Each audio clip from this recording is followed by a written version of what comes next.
Ok. Les doy un minuto para que un voluntario venga adelante y nos diga los 7 conceptos. Si en un minuto no viene nadie, yo democráticamente elegiré a alguien. ¿Ya? ¿Quién se siente que está más o menos, o su compañero tal vez diga así, oye, yo estuve con él y él lo hizo súper bien en 10 minutos? ¿Quién? A ver, puede ser que alguien exponga al otro, no hay problema, vamos, entreguen a su compañero, sean traidores, sean soplones. A ver, ¿quién sintió, percibió que su compañero lo hizo bien? Que en los 10 minutos lo logró hacer bien y explicó lo esencial de los 7 conceptos. A ver, ¿quién? Vamos, pues alguien acusa a su compañero. ¿Lo hicieron tan mal? ¿Sí? ¿Lo hizo bien? ¿Sí? ¿Está bien? ¿Usted no es Barrera? Sí, un poco. Se rió. Está bien, venga, por favor. Venga. ¿Su nombre, hermano? Disculpa. ¿Ah? Jorge, entonces, yo se lo pongo aquí para que usted lo vea, pero usted dígalo en el micrófono. Ya. Uy, perdón. ¿Lo puede ver ahí? Sí, por favor. Ya. Ven, escuchemos entonces a Jorge. Bien, como ustedes saben que el plan de salvación consiste en las nuevas noticias, malas noticias, buenas noticias, invitación. Pero yo les pregunto algo lo siguiente, que el pecado, el hombre en su arrogancia fue desobediente. Por lo tanto, Dios lo castigó por ser desobediente. Y vemos la maldad del hombre, en el cual fue apartado de la gracia divina de Dios, por un lado. Y eso se transformó en la muerte. Porque como el hombre pecó, Dios lo separó del jardín y fue la muerte espiritual para el hombre. Porque se apartó. Dios no puede ver el pecado. Por lo tanto, allí también se produjo la muerte física. La muerte espiritual, porque Dios se apartó, no puede ver el pecado, más y la muerte física que el hombre que tenía que confrontar. Las obras que vemos aquí, que no funcionan, porque el hombre fue castigado. Y como fue castigado, le dijo al hombre, con el sudor de tu frente te vas a trabajar la tierra. Y a la mujer, con dolor y sufrimiento vas a parir. Por lo tanto, ya ahí vemos que todo lo que el hombre puede hacer en las obras no sirve de nada. Pero Dios, en su infinito amor y misericordia, tenía un plan, que son las buenas noticias. Estas buenas noticias en que el amor de Dios a través del Padre, el Hijo y el Espíritu Santo lo ha reconciliado, ha restituido, ha sido un sustituto a través de la gracia de la muerte en Cristo Jesús. ¿Me entiende usted eso? Entonces, a través de eso podemos ver que el amor de Dios transciende. Dios siempre está llamando al hombre a que lo busquemos, pero el hombre, cuando cree que el amor de Jesús, el amor de Dios es algo tan maravilloso, es restaurado, es sanado, es limpiado, es purificado. ¡Qué bien! Pero Cristo Jesús, Él se hizo hombre a través de una anunciación. He aquí, vas a parir un niño, le dijo a la Virgen, ¿cierto? Y vemos que esa anunciación, Cristo encarnado, Dios encarnado, creció como hombre, como todo ser humano, pero era Dios. Y como era Dios en sí mismo, Él era el hombre en el cual podemos confiar. Tenía la palabra viva de Dios y siempre se anunciaba que era Dios. Se daba a conocer la voluntad del Dios Padre, para que a través de Él podamos ser rescatados y podamos ser apartados. Ya éramos el amor de Dios a través de Cristo Jesús. Pero Él tenía que cumplir un proceso en la vida. A pesar que Él nos anunciaba el Evangelio de Dios Padre. Y a través de la cruz de Cristo fue consumado. He aquí ha sido consumado. Murió por mí, murió por usted, pagando el precio, derramando su sangre bendita en la cruz. ¿Pero cómo fue eso? Claro, porque Él fue el sustituto Dios santo puro. Era un hombre sin mancha, inmaculado, en el cual Él cargó tu pecado y mi pecado. Por lo tanto, a través de la muerte en Cristo Jesús, somos rescatados, somos restaurados, somos sanados, somos limpiados, somos justificados a través de la sangre de la muerte en Cristo. Eso es importante para mi vida, para que usted entienda, caballero, señor, joven, señorita. Porque si no fuera así, usted no entiende eso, de nada serviría. Es algo tan elemental. Nuestra conciencia nos acusa diariamente, las 24 horas, que somos pecadores, nuestra condición. Entonces, ¿cuál es el llamado? Que a través de la muerte de Cristo Jesús, usted sea reconciliado, sea restaurado, sea sanado y su alma sea liberada. Ahora la pregunta es mía, ¿usted quiere aceptar a Cristo como único salvador personal? ¿Lo desea? ¿Tenga usted alguna connotación en su alma, en su corazón, en su estado psicológico, en su estado en que se encuentra en este momento? Dígame, usted es joven.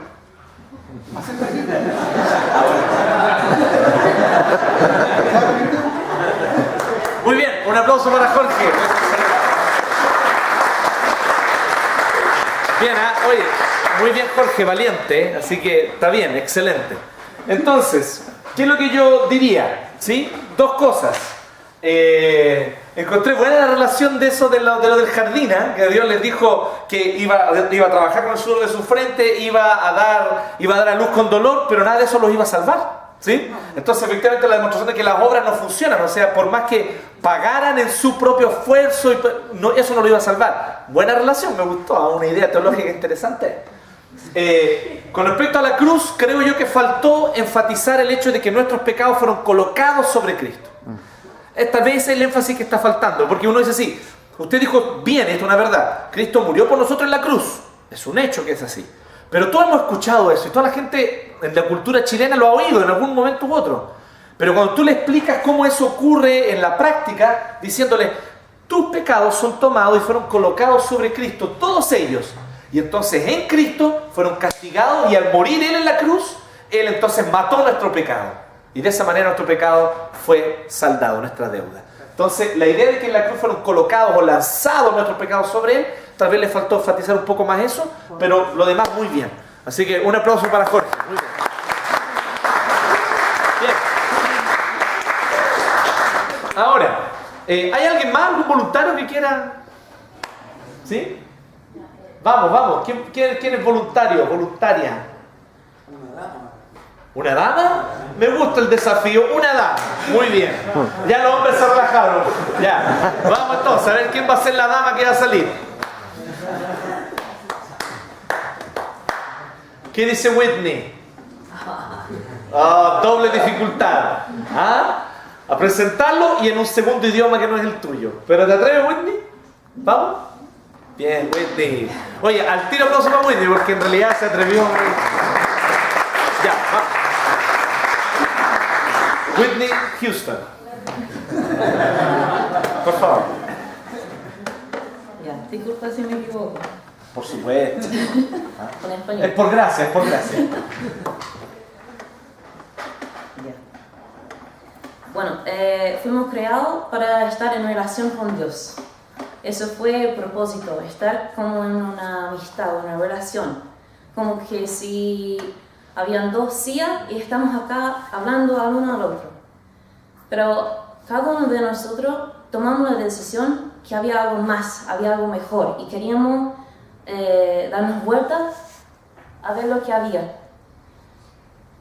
Eso es pecado. Cuando separamos nosotros del Señor. Él nunca se dio vuelta. Él está ahí con su silla hacia nosotros. Pero ese es el pecado, que ahora estamos separados de Él porque dimos la espalda al Señor. Y eso significa muerte. Porque estamos separados no solamente para ahora. Porque tal vez decido, ya, esto no es tan bueno, quiero estar de nuevo con Dios.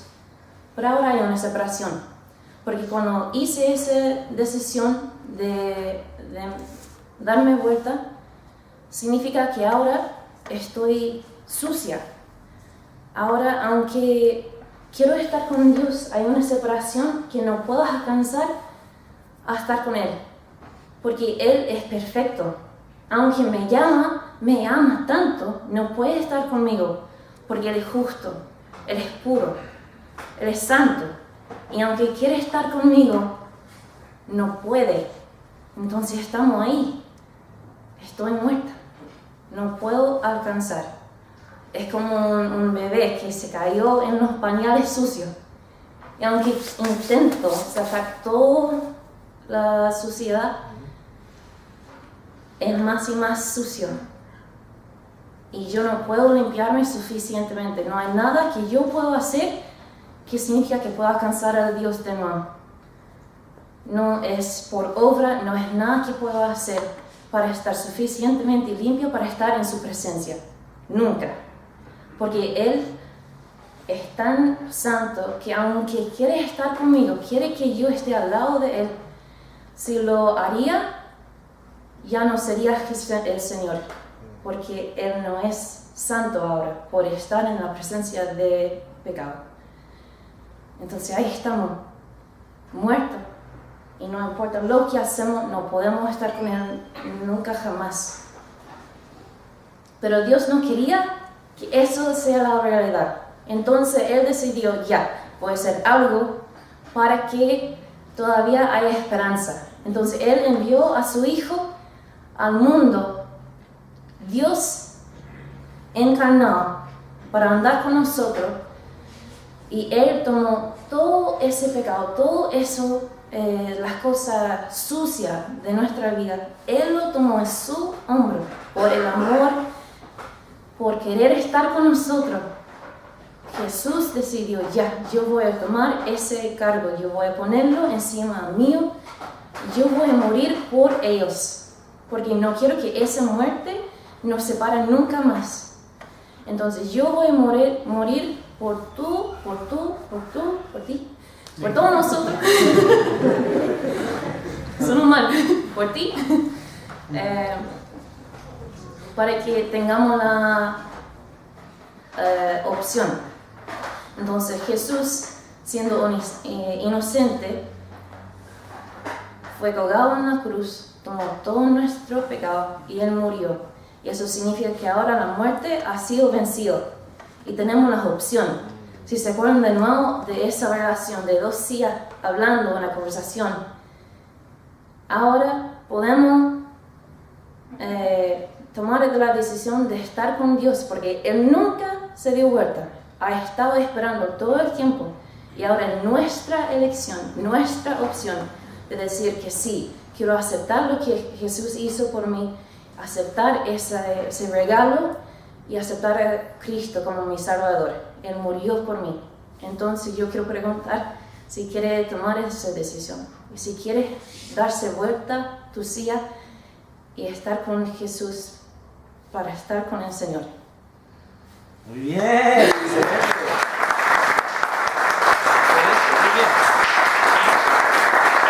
Bien, valiente la Whitney, ¿eh? Muy bien. Lo hizo, primero pensemos lo siguiente, lo hizo en otro idioma, que no es su idioma. Así que piense que usted tuviera que hacerlo en otro idioma que no es el suyo.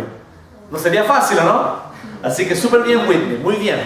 Lo otro, fíjense que Whitney ya tenía obviamente un conocimiento, un entrenamiento previo con alguna ilustración para mostrar el Evangelio, que es la idea de las dos sillas, ¿sí?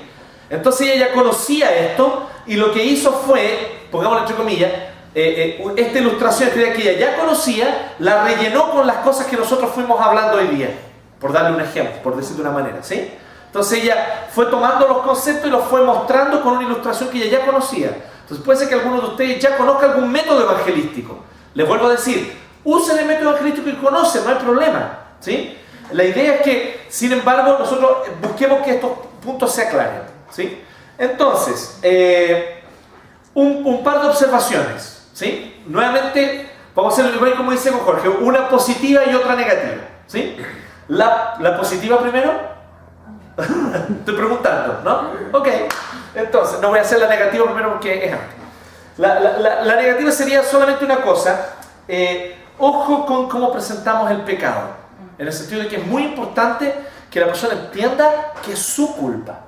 Yo sé que es políticamente incorrecto, Nadie quiere escuchar, tú eres culpable de estar lejos de Dios, pero hay que hacerlo ver. Entonces, de alguna manera, cuando tú dijiste con la silla, claro, nos dimos vueltas para ver qué había, eso es simple curiosidad.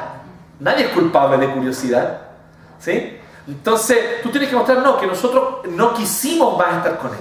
Rechazamos a Dios y por eso le dimos la espalda. Hay que enfatizar nuestra culpa, ¿sí? Eso es súper importante. Pero positivo, y aquí, vergüenza para mí, shame on me. Se me pasó una cosa importante y la Whitney la dijo. Y cuando la Whitney la dijo dije, ¿sí? ¿Saben cómo Homero? Se me olvidó decir una cosa. Cuando hablamos de la cruz, hablamos de nuestros pecados han sido lanzados. Pero hay otro elemento que es imprescindible. Imprescindible. Así que, por eso le digo, pasé vergüenza de darme cuenta que se me olvidó. Él resucitó al tercer día. Y esto significa dos cosas. La primera, que Él venció la muerte, que es nuestro castigo. Pero también que su sacrificio fue aceptado. Porque su sacrificio fue aceptado, entonces Él vence la muerte y se levanta de los muertos. Significa entonces que el sacrificio que Él hizo en la cruz fue real y Dios lo aceptó. Y por eso resucitó al tercer día. Entonces, me faltó a mí hablar, así que lo positivo, no solamente es positivo lo que la Whitney dijo, sino que efectivamente me terminó corrigiendo, ¿sí? Sin quererlo, obviamente, pero me terminó corrigiendo. Resurrección, ¿sí? Bien, así que anoten, si anotaron en su hoja, anoten allí para que no se les pase. ¿Está bien? ¿Va quedando más o menos claro? Bien, entonces, ahora, quisiera yo terminar solo con una cosa final. ¿Qué hacemos con la presentación del Evangelio? ¿Cómo la presento? ¿Sí? ¿Cómo presento el Evangelio? Lo primero que tenemos que tener claro es que el Evangelio es una declaración o anunciamiento o anunciación, no sé cómo decirlo así, es un anuncio de una noticia. Yo sé que esto suena súper obvio, pero Evangelio significa buenas noticias, no significa buenos consejos. Entonces nosotros no predicamos el Evangelio diciéndole a la gente cómo comportarse bien para dejar de ser personas malas e indecentes e inmorales. Cierta vez yo escuché de una señora que decía así: el buen Evangelio es ese Evangelio con las calcetas hasta arriba y el pelo largo por mano. ¿Qué tiene que ver eso con Evangelio? Eso tiene que ver con normas de conducta, de comportamiento, que podrán ser más o menos correctas. Yo ni siquiera estoy cuestionando el hecho. Pero asociamos el Evangelio con una buena conducta. Y no, el Evangelio es buenas noticias. Se lo voy a poner de la siguiente manera. Imagínense que China, no voy a poner más pálido, Corea del Norte, ahí me gustó. Imagínense que Corea del Norte decide destruir Chile. Así que ellos vienen con unos barcos, obviamente a remos, tiene un montón de coreanos remando.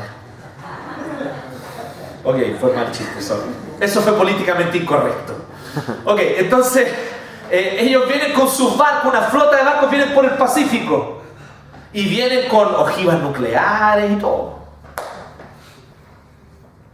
Ya es hora de despedirnos, ¿no? Recibimos la noticia, vienen, ¿cierto?, una flota enorme de barcos norcoreanos para atacar Chile, vienen con ojivas nucleares decididos a una cosa, a eliminar toda la raza chilena, para poblar solo los norcoreanos aquí en Chile. Su propósito no es ni más ni menos que matarnos a todos, para ellos ocupar nuestro territorio. Imagínense algo como eso, terrible, ¿no? Y nosotros estamos aquí. Y resulta que lo último que nosotros sabemos es que están yendo, por lo tanto, nuestra fuerza aérea y está yendo nuestra fuerza naval, están yendo a enfrentar a los norcoreanos en el Pacífico. Y entonces nosotros estamos aquí y nos empezamos a despedir. Despedirnos de la familia, ¿cierto? A abrazarnos, a comer la última comida con los hijos. Trágico. Y de repente recibimos la noticia. Alguien envía, ¿cierto?, una noticia desde uno de los barcos chilenos y llega aquí que Chile ganó. nuestra perspectiva de vida cambia totalmente, ¿no? Bueno, obviamente. Pero imaginemos esto, ¿sí?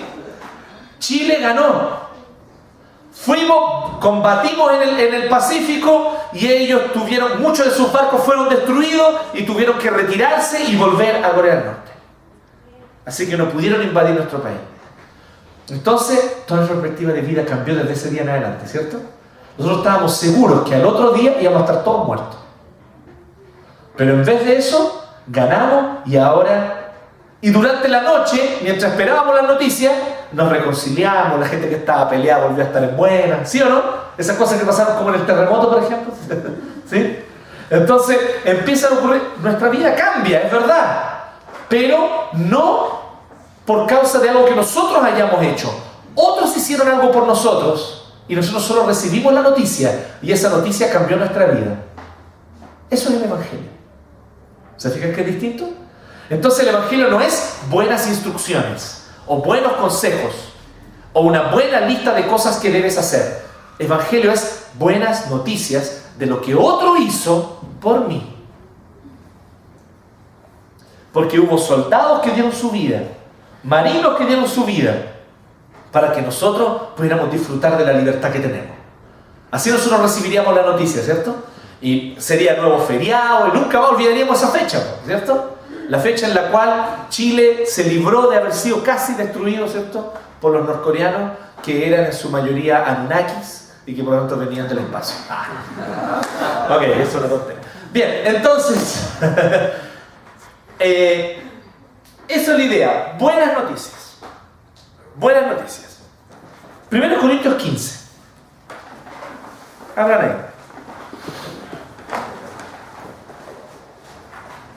Del 3 al 8.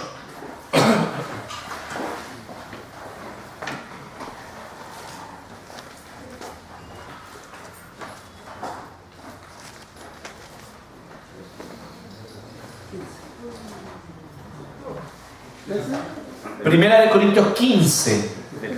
Del 3 al 8. Bien. ¿Quién puede por favor ponerse de pie y leerlo con voz clara y firme? ¿Ah?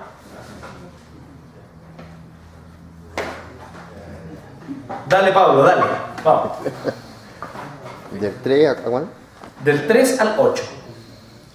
Porque primeramente os he enseñado. Perdón. Del 1 al 8. Del 1 al 8. Además os declaro, hermanos, el evangelio que os he predicado, el cual también recibisteis, en el cual también perseveráis, por el cual asimismo, si retenéis la palabra que os he predicado, sois salvos, si no creéis en vano. Porque primeramente os he enseñado lo que asimismo recibí, que Cristo murió por nuestros pecados, conforme a las Escrituras, y que fue sepultado, y que resucitó al tercer día, conforme a las Escrituras, y que apareció a Cefas, y después a los 12. Después apareció a más de 500 hermanos a la vez, de los cuales muchos viven aún, y otros ya duermen. Después apareció a Jacobo, después a todos los apóstoles, y al último de todos, como a un abortivo, me apareció a mí. Perfecto. Entonces, fíjense qué interesante esto. Dice, el apóstol dice, ahora, hermanos, quiero recordarles el evangelio que les prediqué. ¿Qué es el evangelio? Ahí lo expone desde el 3 en adelante. Y ninguna de esas cosas son mandamientos ni consejos. ¿Se fijan en eso?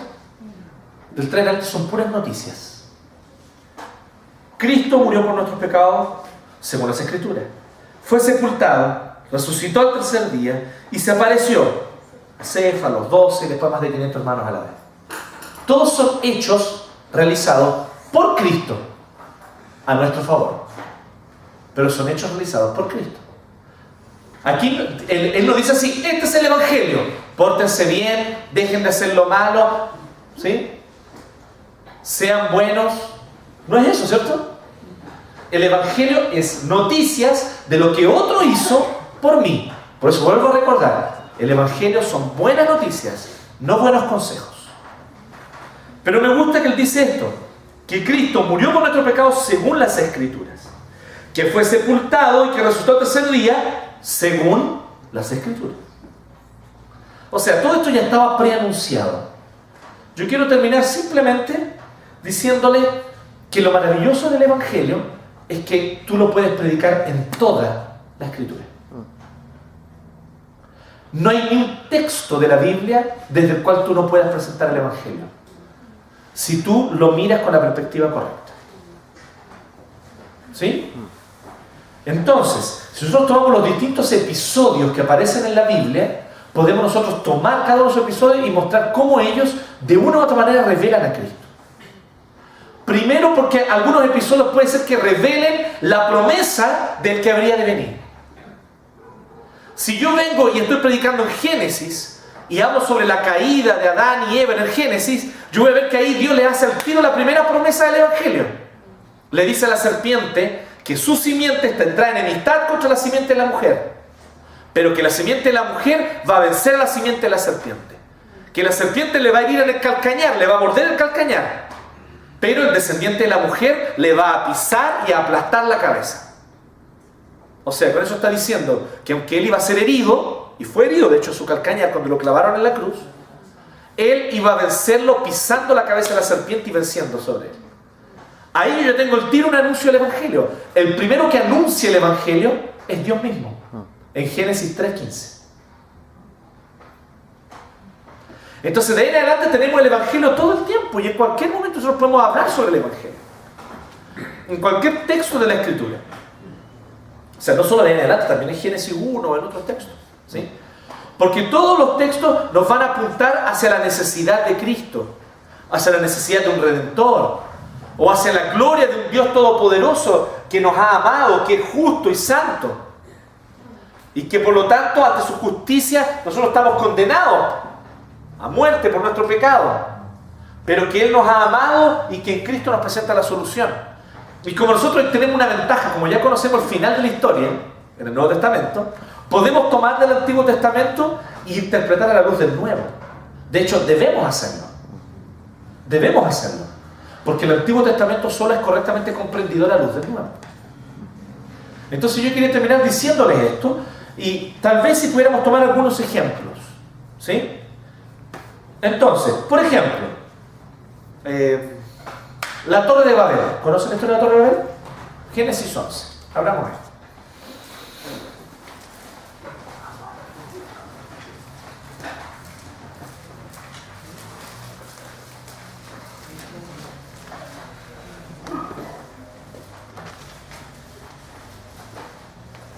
Del 1 al 9, por favor. Ahora voy a hacer dedocrático. Leo, ¿tú nos puedes leer Génesis 11, del 1 al 9? Bien. Tenía entonces toda la tierra una sola lengua y unas mismas palabras. Y aconteció que cuando salieron de oriente, hallaron una llanura en la tierra de Sinar y se establecieron allí. Y se dijeron unos a otros: vamos, hagamos ladrillo y cosámoslo con fuego. Y les sirvió el ladrillo en lugar de piedra y el asfalto en lugar de mezcla. Y dijeron: vamos, edifiquemos una ciudad y una torre, cuya cúspide llegue al cielo, y hagámonos un nombre, por si fuéramos esparcidos sobre la faz de toda la tierra. Y descendió Jehová para ver la ciudad y la torre que edificaban los hijos de los hombres. Y dijo Jehová: y aquí el pueblo es uno, y todos estos tienen un solo lenguaje, y han comenzado la obra, y nada les hará desistir ahora de lo que han pensado hacer. Ahora pues descendamos y confundamos allí su lengua, para que ninguno entienda el habla de su compañero. Así los esparció Jehová desde allí sobre la faz de toda la tierra, y dejaron de edificar la ciudad. Por esto fue llamado el nombre de ella Babel, porque allí confundió Jehová el lenguaje de toda la tierra, y desde allí los esparció sobre la faz de toda la tierra. ¿Sí? Hasta el 9. Bien. ¿Qué les parece? ¿Predicamos el Evangelio desde ahí o no? ¿Es posible predicar el Evangelio desde aquí? Conocemos la historia de la Torre de Babel, ¿cierto? Estamos familiarizados. Ahora recién Leo nos la volvió a leer. Entonces yo aquí estoy presuponiendo, tomé esta historia porque digo, creo que más o menos conocía. Entonces podemos ir tomando. Si ustedes quieren, van acompañándome en el texto. ¿Sí? Esta historia bíblica nos habla del origen de las lenguas y por lo tanto de la diversidad cultural en el mundo. ¿Sí? Ocurrió que los hombres tenían al inicio solo un lenguaje y Dios tuvo que confundir su lenguaje con el propósito de que se esparcieran. Los hombres mostraron su porfía contra el plan de Dios, porque Dios le había dicho a Adán, y después se lo había recordado a Noé, que la humanidad tenía que multiplicarse y esparcirse por la tierra y llenarla. Pero ellos, en vez de hacer eso, quisieron vivir todos juntos en un mismo lugar. Aprovechando de que hablaban solo un idioma, se unieron y trataron no solamente de construir una civilización para ellos solos, sino que ellos también trataron de construir una torre para mostrar lo poderosos que eran, lo importantes que eran, y para tratar de mostrar que ellos podían llegar a Dios por sí mismos. Así que ellos deciden construir esto. Es verdad que desarrollaron la tecnología y esto fue bueno, porque en vez de construir con piedra, ellos empezaron a hacer ladrillos. Vamos a hacer ladrillos, cocerlos al fuego. Y fue así como usaron ladrillo en vez de piedra y asfalto en vez de mezcla. Pero ellos entonces se dijeron unos a otros: construyamos una ciudad con una torre que llegue hasta el cielo. Se dice y se han encontrado vestigios y lugares arqueológicos en los cuales existen los famosos zigurats. Los zigurats son torres que están en forma de espiral y que van subiendo hasta arriba. Y sobre la cúspide de los zigurats se ofrecían sacrificios a los dioses y se les entregaban ofrendas con el fin de sobornarlos, porque ese era el concepto que había en el paganismo antiguo de los dioses. Entonces yo los sobornaba con ofrendas para que ellos bajaran, y en esa torre entonces ellos bajaran y nos bendijeran. Tal vez aquí en esta torre tenemos el origen de esta idea pagana. Vamos a llegar hasta Dios y entonces Dios nos va a bendecir a cambio de lo que nosotros haremos por Él. Este episodio tan antiguo revela una tendencia humana universal que hasta el día de hoy permanece.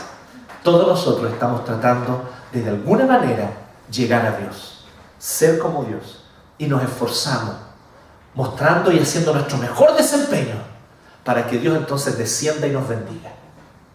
Algunos lo hacen siendo muy esforzados trabajadores, excelentes profesionales, quieren ser personas exitosas. Otros lo hacen queriendo tener lindas y formar lindas familias y ser personas muy buenas, decentes y correctas, que todos puedan reconocerlos en su barrio como: oh, qué lindo padre de familia, o qué linda mamá. Cualquier tipo de esfuerzo que nosotros hagamos para tratar de merecer a cambio la bendición de Dios es en el fondo una propia torre de Babel que cada uno de nosotros se construye. Pero lo interesante de este texto es la ironía con la que Dios ve esta torre. Fíjense en el versículo 5. Pero el Señor bajó para observar la ciudad. Miren qué interesante, los hombres dicen así: construyamos una torre que llega hasta el cielo, dicen en el 4. Para ellos la torre es enorme, pero para Dios es tan chiquitita que Dios tiene que bajar para observarla. Es una ironía del texto. El texto está diciendo que lo que Dios ve es: ¿y qué es esa cosita chica que está allá abajo? Y Él tuvo que bajar para mirar. Para los hombres, ¡oh, qué gran obra estamos construyendo para Dios! Para Dios, una pequeña porquería que Él ni alcanzaba a ver y tuvo que agacharse para mirarla. Hay una ironía en este texto. Bajó para observar la ciudad y la torre que el hombre estaban construyendo y se dijo: todos forman un solo pueblo, hablan un solo idioma, o sea, están todos hacinados en un lugar en vez de multiplicarse. No estaban obedeciendo el mandato que Dios le había dado a Adán y a Noé, ¿cierto? ¿Y cuál es el problema? Que todo lo que se propongan lo podrán lograr. Parece que Dios frustra nuestros planes, ¿o no? Pero no los frustra porque sea una aguafiesta, sino porque sabe que tus planes y mis planes generalmente son autodestructivos. Dios muestra su misericordia cuando Él interrumpe los planes de aquellos que estaban dirigiendo la construcción de la torre. Dios está mostrando su misericordia cuando interrumpe tus planes de tener una carrera exitosa. Puede que Dios esté mostrando su mayor misericordia paternal hacia ti cuando Él interrumpe tus planes de formar una linda familia. Porque Dios lo que quiere es que nosotros no sigamos con nuestros proyectos autodestructivos, llenos de autojusticia.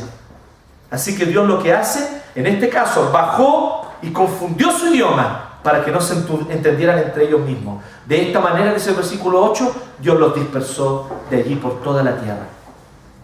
Esta historia es muy interesante, pero esta historia no concluye aquí. Esta historia queda en abierto.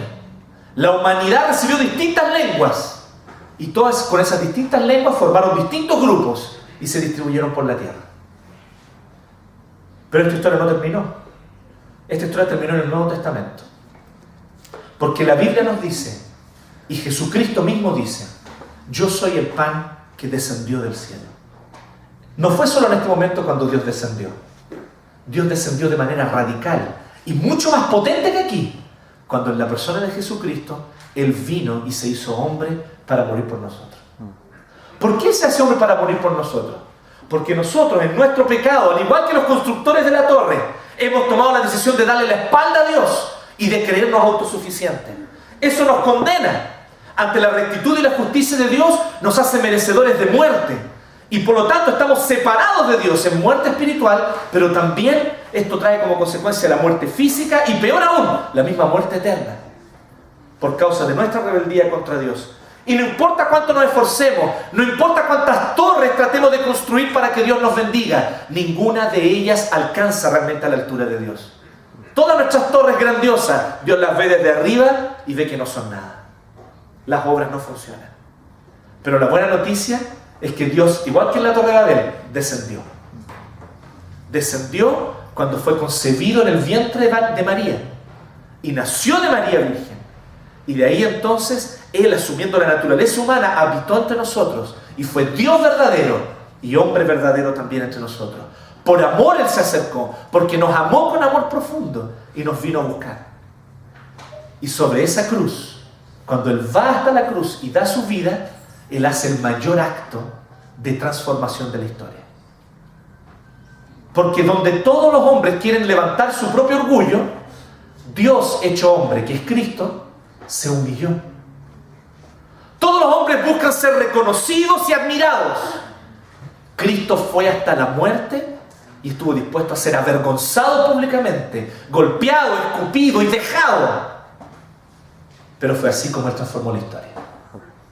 Todos los hombres quieren transformar la historia demostrando su poder y su orgullo.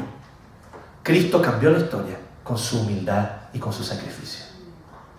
Porque sobre esa cruz Él cometió y realizó el acto más importante de la historia. Los pecados de todos aquellos que creen en Él fueron colocados sobre su cuerpo, fueron colocados sobre Él. Y Él, que era perfecto porque es verdadero Dios y verdadero hombre, así que nunca pecó, murió como un criminal porque estaba pagando los crímenes míos, los crímenes tuyos.